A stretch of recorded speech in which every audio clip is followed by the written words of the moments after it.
So I've identified 5 key biohacks to help you get the best hair, skin, nails of your life, okay? Oh, Air, water, lighting, electromagnetics, and detoxing.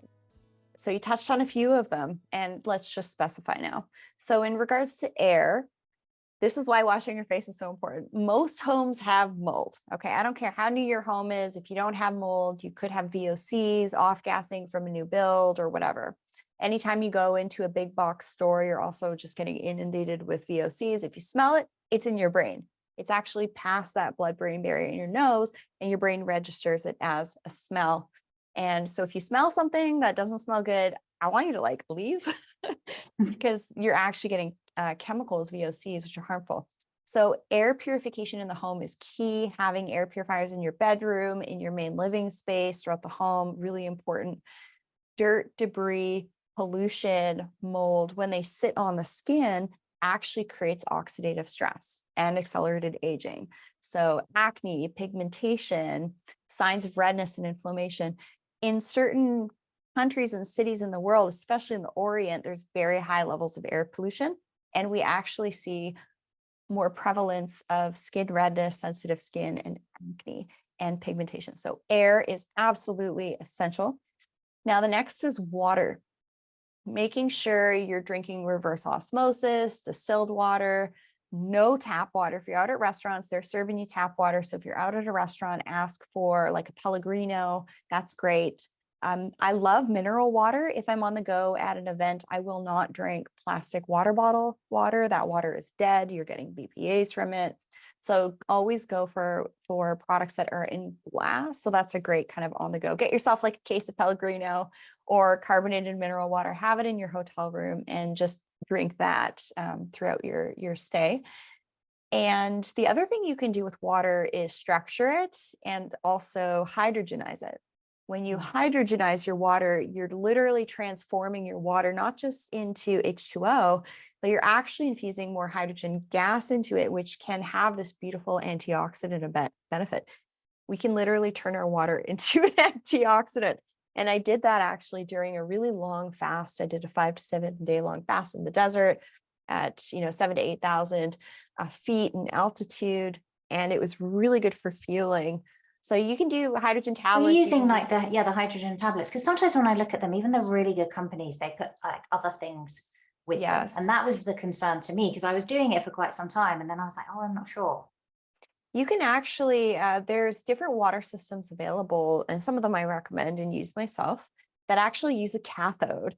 So it's essentially using a power source to create the hydrogen gas in the water. Yeah, I had so one of those. Personally, I like that a little bit more. And then the other thing is to structure your water.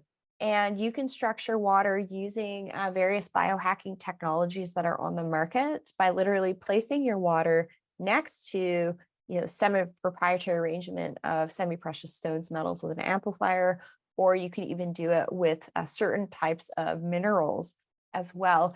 And water. I put water next to my Sensate. Yeah, great.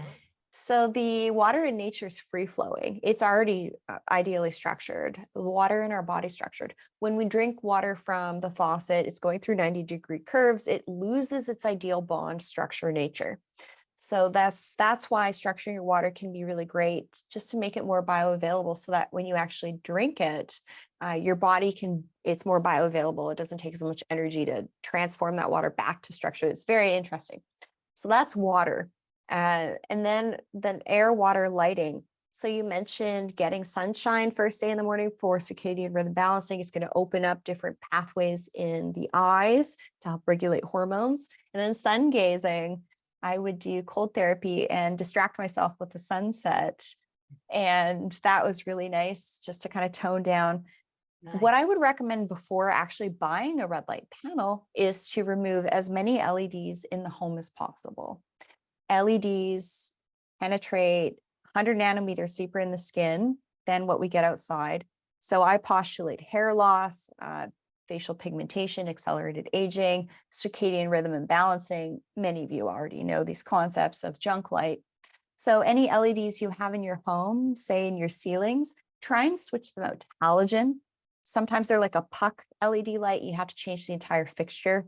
trust me, go halogen. The lighting's so much more beautiful.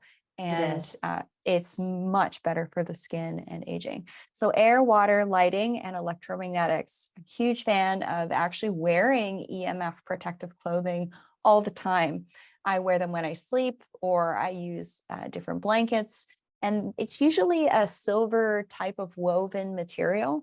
And I've tested this actually with my EMF reader right here. I did realize I was electromagnetically hypersensitive, more sensitive than others.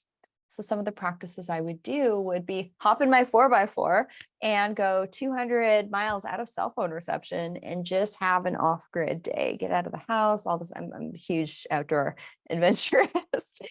But one of the things to point out when we're on our computer on a Zoom call, we might as well be sitting in front of our router.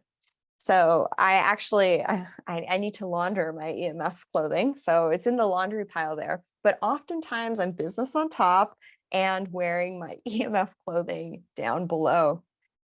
And the first night I slept with EMF protective clothing was the first night I had 100% sleep score with my 8 sleep. And so I was like, okay, there's something to this. And then I started wearing them all the time. And then I saw this upward trend with my HRV. So that was pretty conclusive for me. Yeah, pretty conclusive. I'm a big fan of that EMF blocking clothing. How is that impacting the skin when you're talking about the skin? What's the interplay there? The research on EMFs in the skin is dry eye. So 50% of the North American population, I have 11 plus years in ophthalmology. So, and oculoplastics. So you have the kind of like the hierarchy, if you will, is your standard primary care medical office, dermatology office, cosmetic dermatology, plastic surgery, and oculoplastic surgery. So that's where I've sat for 11 plus years in my career.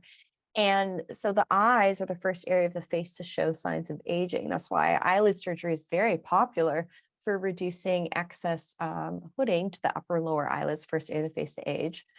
And skin cancers around the eyes, 10% of all skin cancers occur right in the periocular area, eyebrows, bridge of the nose, top of the cheeks. Yes, because it gets so much light.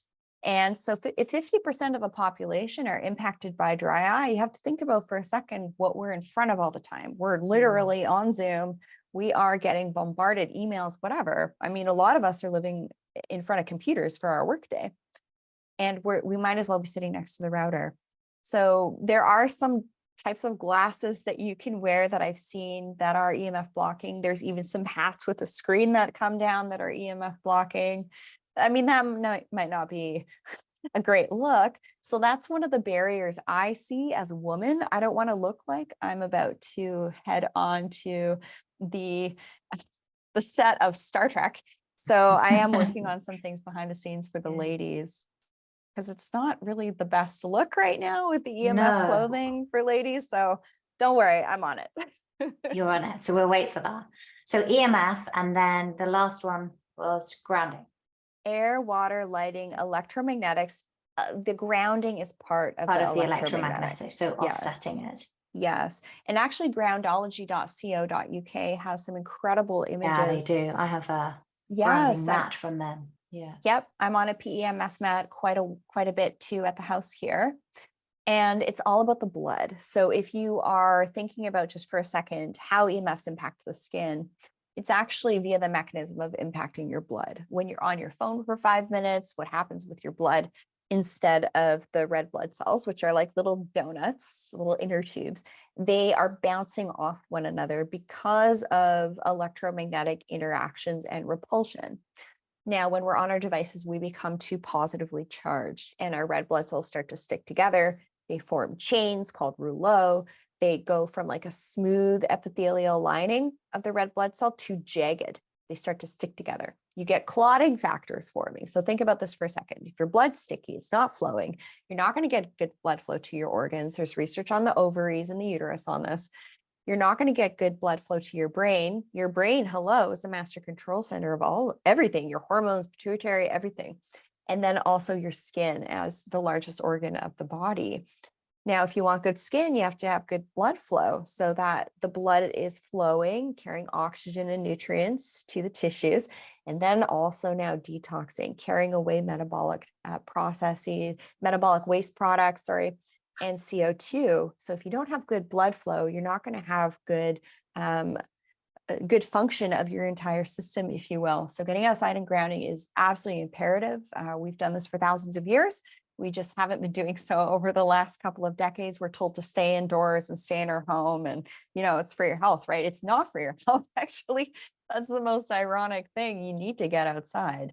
And then the detoxing is a huge part of that. So I'm going to drop some statistics here because I started to clue into things.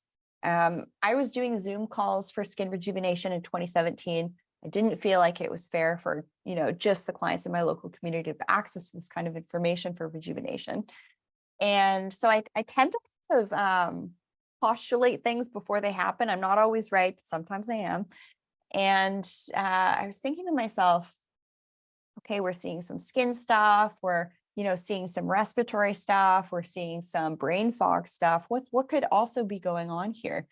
And then I started to think about just in my nursing training and in the medical school education system, there's barely any talk on parasites.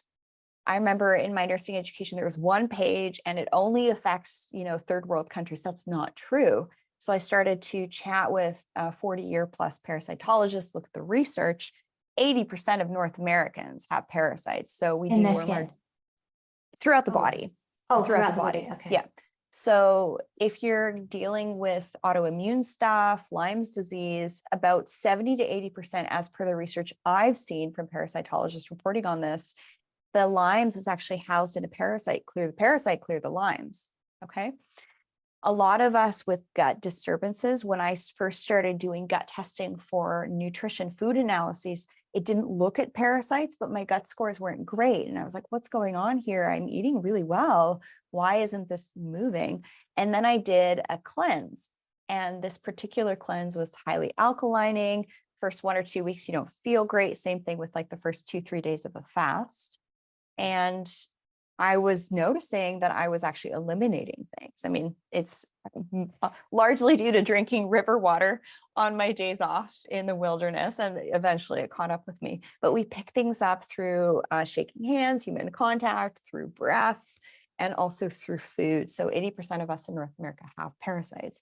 There's many different kinds, as well as yeast, fungi, other toxins, mold, parasites. Those are key things to detox actually a few times a year. So it's not just about doing, a parasite cleanse for like a week and then you're done with it. No, it took me from March to December last year to clear these things. And when I started to clear them, some remarkable things happened.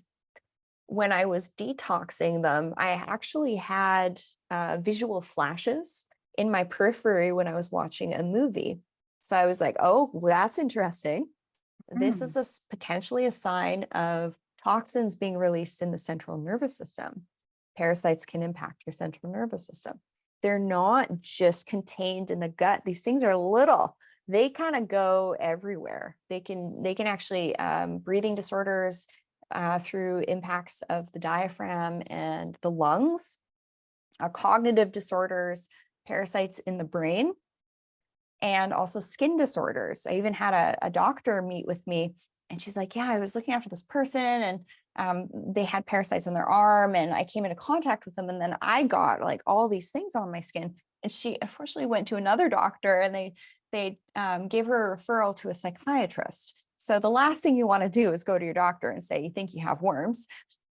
Because you end up in the psychiatric. So just make it a general practice to detox and notice what's coming out through your stool. And if you're seeing things, keep going until you notice that your stool is clear. And the main things I noticed after parasite cleansing, yeast, fungi, toxins as well, it's all kind of part of it, is a huge change in my cognition. I felt like I had started taking that limitless pill in that movie. You were saying. Yeah, such cognition a big difference. On point. My speech compared to previous podcasts, I've done like 650 interviews. And my clarity in conversations, my recall, hugely improved, as well as all the edges with my hair that I had lost over a couple of years from stress, all came back, and my nails came back stronger than ever. I work on my vehicle. Don't let this blonde hair fool you. I'm very mechanically inclined, have been since a young age. So I like to use my hands. I like to be in nature, crawling on rocks and climbing and hiking and all that stuff. I was like, these are not breaking. They're so strong. So I started to really see those differences in cognition, brain function, skin clarity. Is having way fewer breakouts, not as reactive to the sun as we were talking about earlier, hair coming back, and nails coming in very strong.